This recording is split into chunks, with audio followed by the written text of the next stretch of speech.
Welcome to Appalachia, a safe place for the thoughts, voices, and ideas hidden within the Appalachian region. I'm your host, Buddy Forbes. Today we are in the city of Coal Run Village for the night market. And though it's a little rainy today, that didn't stop these people behind me from coming out to enjoy the vendors, the food, and a little fun.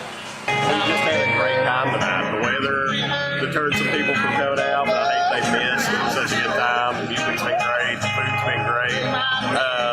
The most important thing I think about this is when we started this last year, we wanted to give the smallest of small businesses, and even some that have grown like Heavenly Donuts, an opportunity to grow their brand and grow their business. I think that's the most important thing. That and community involvement and community connectiveness, and it's just awesome seeing people that haven't seen people in months. Like I've seen family I haven't seen in months, and they all come out. It's just a great time.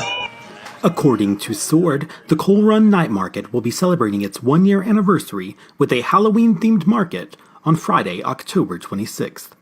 Today we are in downtown Hazard, Kentucky at the Black Gold Festival. Yeah, it's the Black Gold Festival. They do it every year, the third weekend of September, and it's always, they've done this for years. It's all the years of growing up and things like that. It's always a big deal. People come down to eat, play games, bring their family. I Love Hazard is a campaign that our church does, Summit Community Church. We go out, we do various service projects around the community at least once a month, just to try to rally our church around the idea that you don't have to be embarrassed about Eastern Kentucky or Hazard. You can love it, embrace it.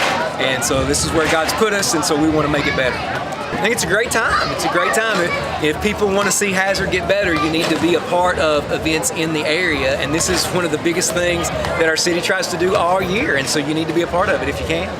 But I think you see all kinds of different people coming together with local booths bringing food, local artists, the craft booth, a lot of people that do those things, and it just shows the diversity of Eastern Kentucky. A lot of people don't think about that a lot of times when they think about Eastern Kentucky, but you see the diversity, you see the creativity that a lot of people have here. It's just a great time.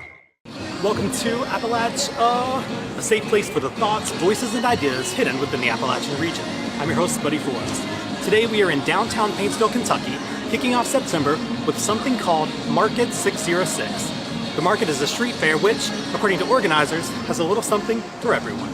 It's our first time market called Market 606, and we just wanted to do something fun on a Saturday night for everybody in Paintsville and Johnson County and everywhere really, and just support shop local and all these awesome businesses and all of the Main Street businesses that are open. So there's like boutiques, antique shops, coffee house, a bunch of different stuff like that. So they're all open late, and then we've got some direct sales, and then we have some small businesses from like West Virginia. We have one, and then some from Hazard. They're boutiques and like traveling boutiques and handmade crafts, artists, tons of stuff. And then we have live music. Waiting for the hourglass to fill to the brim. According to Childers, the first Market 606 was a success, and she hopes to be able to do it all again in December. Welcome to Appalachia, a safe place for the thoughts, voices, and ideas hidden within the Appalachian region. I'm your host, Buddy Forbes. Today we are in downtown Pikeville, Kentucky at my favorite coffee shop, Roasted Appalachia, for a little something called Pikeville Poetry.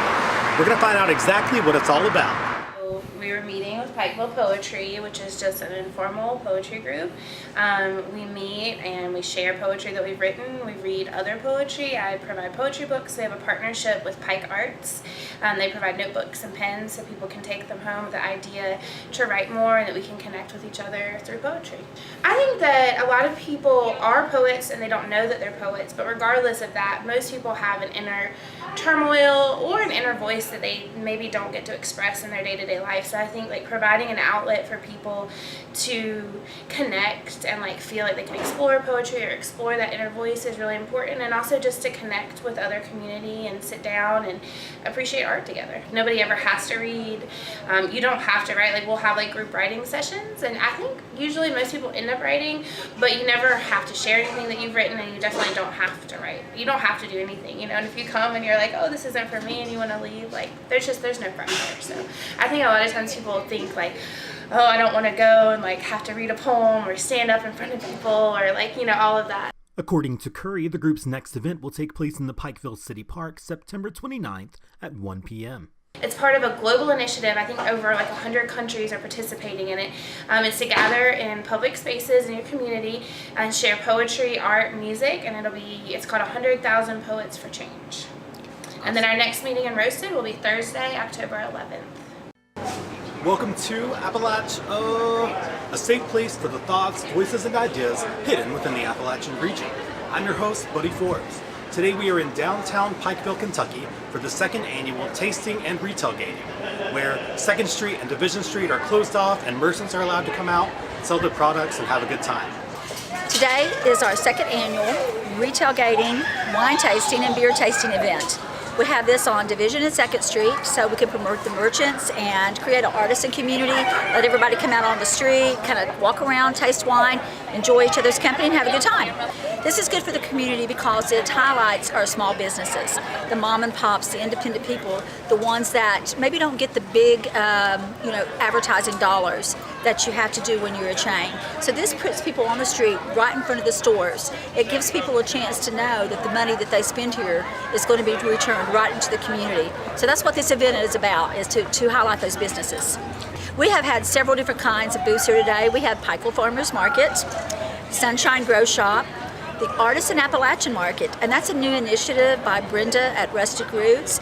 She has contacted several artisans and crafters and antique people and invited them to come here. So we're trying to build that experience to where people can walk around, they get more to do, more things to see in one place. Our next event that's coming up through Pikeville Main Street is going to be the Zombie Run and the Zombie Parade, and that's going to be October the 27th. It's going to start at 10 o'clock. So go to Pikeville Main Street Facebook to find out more about that. And then on Saturday, November the 24th, we have Shop Small Saturday. So Main Street tents will be set up here on 2nd Street, and we'll have all kinds of really cool, I won't say gifts, we'll say prizes, to where people can come and buy gifts and stuff for Christmas. Going to college really wasn't in my cards, so to speak. That is to say, my mother and father never pushed it. Guidance counselors didn't expect it either because they knew I had this visual issue. And so the question always was, well, how's a guy that's legally blind going to go to college? How are you going to do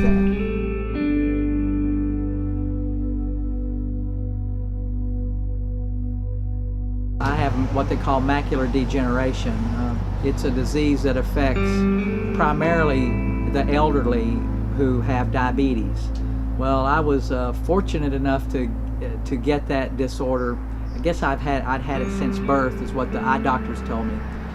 After an age of about 11, I couldn't read a textbook. So, and my mother and father knew that, so that even their expectations for me were even lower because I had this disability.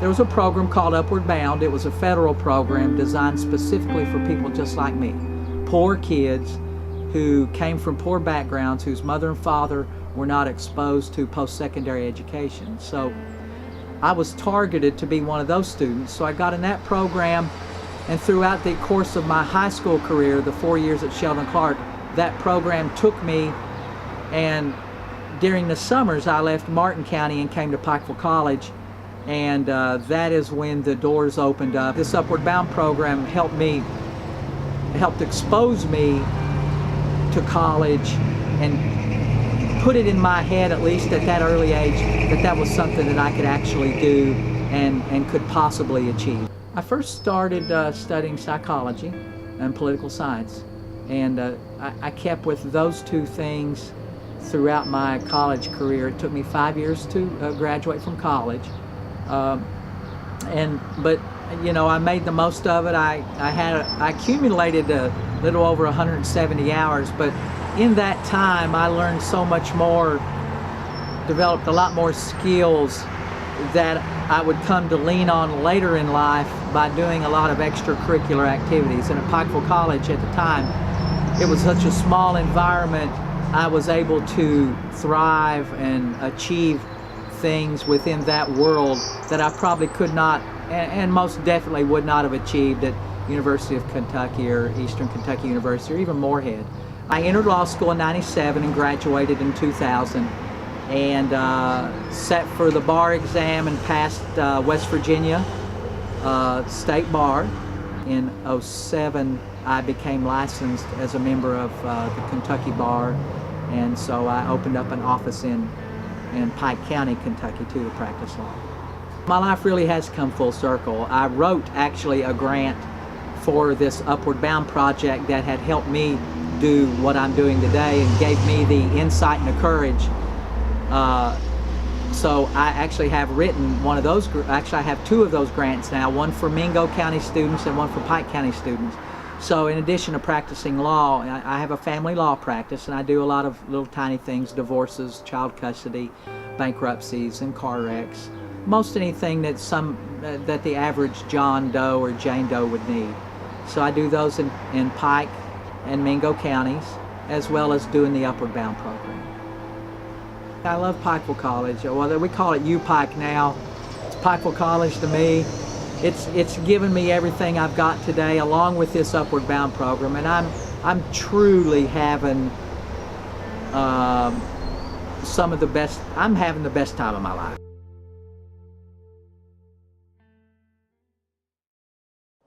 Bringing a member of the Sikh faith to campus. The University of Pikeville recently welcomed Dr. Ravindir Singh Bagrath. The doctor, who has been a nephrologist in the area for 20 years, was invited to share his views on his personal faith, Sikhism.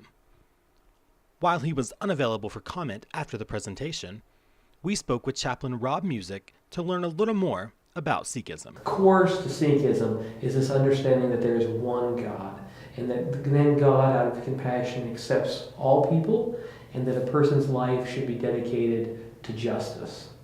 The big thing they took away was Sikh's message of universal acceptance, and Sikhism is not a religion that seeks to convert other people, so they make space for all people's religious beliefs, and the students seem to really resonate with that. They like that a lot.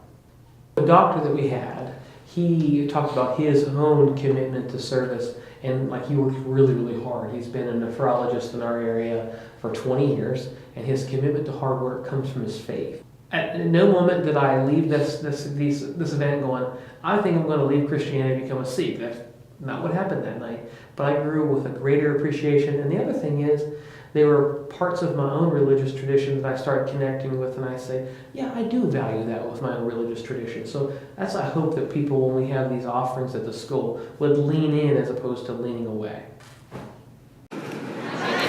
It's often said that not all heroes wear capes. Sometimes, though, wearing the cape is half the fun. Judy's Place for Kids hosted its annual Run with Courage 5K on April 9th, giving runners an opportunity to be heroes. The 5K, which took place in downtown Pikeville, is organized to promote the awareness of child abuse and neglect.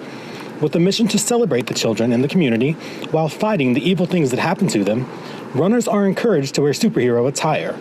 All proceeds from the race benefit Judy's Place for Kids in its outreach to promote a safe place for children. For more information about Judy's Place, visit their website at judysplace.org. In recent years, the University of Pikeville has implemented a student-faculty exchange program. We had the opportunity to speak with visiting instructor of business, Jiazhou Wen, about his stay at the university. The university I'm working in China, and University of Pikeville has a faculty visiting exchange agreement, and I'm here part of that program. During his 2 semesters here at UPike, Wen has had the opportunity to compare Appalachian culture to his native culture. I wanted to see something new, experience something new, so that's one reason I'm here. And yeah, I'm actually learning a lot here. I'm enjoying my time here, enjoying my time with my colleagues of the office, and enjoying my time with brave American students. I hope the program can become a window for both institutions that they can learn from each other, become a window that they can see outside of the world. I think that if there's opportunity, our students from China can visit this area. I think they can benefit a lot through this type of exchange program. Also, our faculty will learn a lot from the program like this. For Bear TV News, I'm Buddy Forbes.